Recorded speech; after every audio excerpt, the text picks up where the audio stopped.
کہ کرناٹکا میں بومائی حکومت نے یہاں کے مسلمانوں کو دیے جانے والے 4% ریزرویشن کو ختم کر دیا ہے، یقین مانیے ایک عجیب سے بے چینی کی کیفیت ہے۔ نیند برابر نہیں آتی۔ میں صرف اس فکر میں ہوں کہ آخر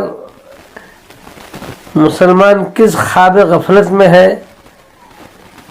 اور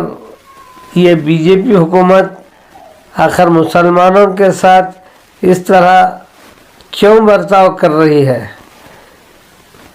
مرکز میں نریندر مودی کی سرکار سب کا ساتھ سب کا وکاس کے نام سے اقتدار میں آتی ہے، اور تب سے جب سے یہ اقتدار میں آئی ہے تب سے لے کر آج تک ہر موضوع کے اوپر مسلمانوں کو ٹارگٹ کر رہی ہے، خاص طور سے ان ریاستوں میں جہاں پر ریاستی حکومت بھی خود بی جے پی کی ہے، یعنی ان کے الفاظ میں ڈبل انجن کی سرکار ہے، وہاں پر تو مسلمانوں کو خاص طور سے ٹارگٹ کیا جا رہا ہے۔ ابھی یہ جو کرناٹکا میں 4% ریزرویشن کو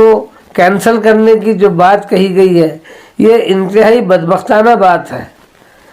یہ کس طرح ہو سکتا ہے کہ جمہوری طور پر دیے گئے ایک ریزرویشن کو صرف ایک کیبنٹ کے فیصلے کے ذریعے جو ہے نا اس کو رد کر دیا جائے؟ یہ انکانسٹیٹیوشنل ہے، ان ڈیموکریٹک ہے۔ اگر کسی اور طبقے کو ریزرویشن دینا بھی ہے تو اور کئی طریقے ہیں، حکومتیں آپ کے ہاتھ میں ہیں۔ آپ جو ہے نا مرکز میں اعلیٰ ذات کے لوگوں کو 10% ریزرویشن کا جو ہے نا آپ اعلان کرتے ہیں، کسی نے کوئی اس کے خلاف آواز نہیں اٹھائی۔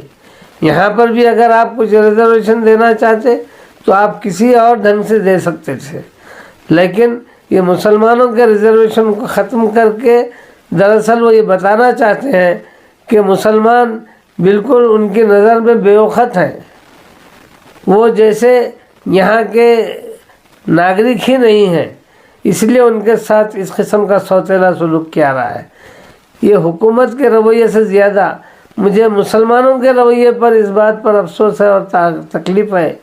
کہ ایسے بڑے فیصلے کے باوجود بھی مسلمانوں میں کوئی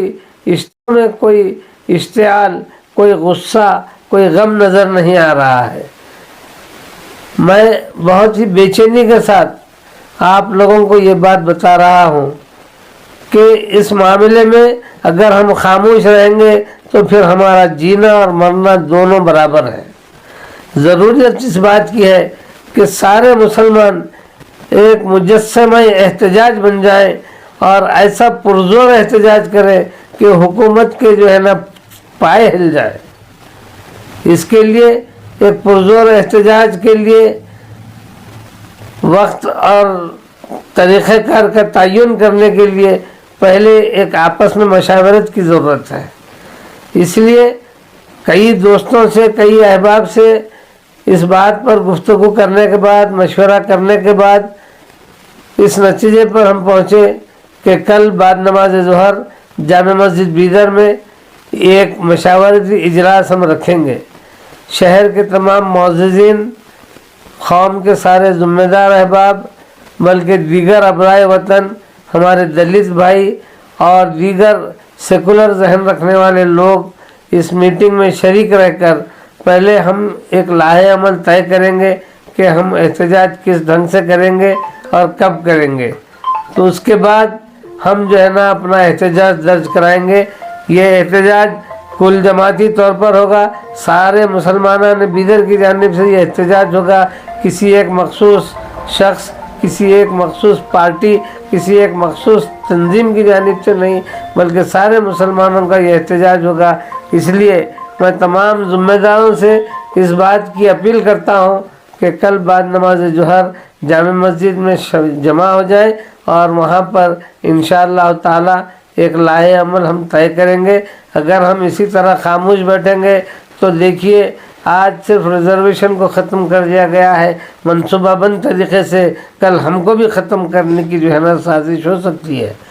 اس لیے میری گزارش ہے کہ ہم یہ تمام تنظیمی اور جماعتی اور دیگر وابستگیوں سے اوپر اٹھ کر تمام نوجوان متحدہ طور پر یہ کام کریں کہ کل میٹنگ میں شریک رہیں اور اس کے بعد جو بھی لائحہ عمل طے ہوگا اس کے اندر بغیر کسی قسم کے انتشار کے سبھی اس کے اوپر عمل کرنے کا ذہن بنائیں. تمام مساجد کے ذمہ داران، تمام تنظیموں کے ذمہ داران اور تمام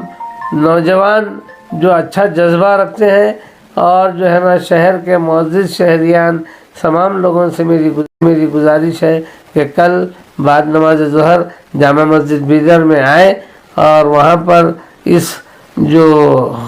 کرناٹک کی حکومت نے جو کام کیا ہے اس کے خلاف ایک آواز بلند کریں گے انشاءاللہ.